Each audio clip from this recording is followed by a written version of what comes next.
It's hard to believe it's been nearly a year since we left Charleston. In my mind's eye, I often return to Sandy Ridge. I can see clearly the live oaks blowing in the wind as they stand so proudly against the backdrop of the white-pillared mansion. I can smell the sweet honeysuckle blooming and the welcoming aroma of fresh-baked bread. My ears echo with the sounds of laughter and that soulful singing of the slaves working in the fields. I can just run my tongue over my lips, remembering the taste of the salty air. What would I not give to spend one more hour with my sister Annabelle, or just to lay my head in Mammy's lap and let her rock away my sorrows. I often think of the fussy crinolines and the tight-fitting corsets that I used to scorn. I would welcome them all back if only I could dance across those grand halls again. Sandy Ridge is only a memory. The slaves have all fled the frontier of their freedom. The burned-out hull of the big house will soon tumble down. My sister Annabelle, trapped in a passion of youth, and I suppose the urgency of uncertain times, found herself to be an unwed mother.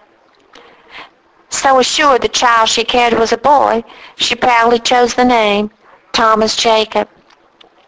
Thomas for a beloved, and Jacob for a dear papa. Annabelle's intuition and her tender body failed her. She exchanged her soul for a beautiful baby girl on a stormy night.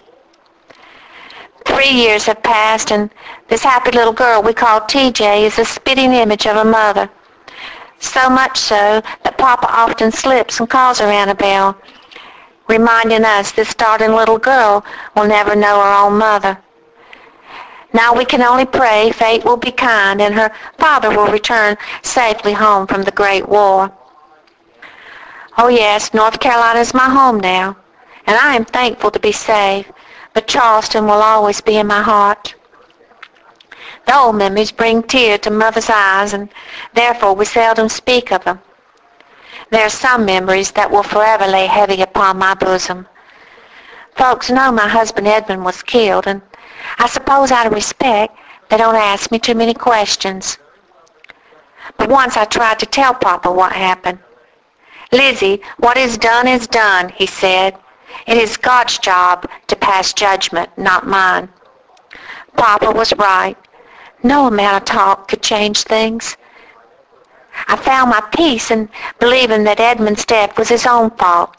Even the innocence of a young girl like Cindy Lou, even if she was a colored girl, was worth protecting. My whole life seems like a bittersweet dream. But here at my sister Sally's house, everything is real.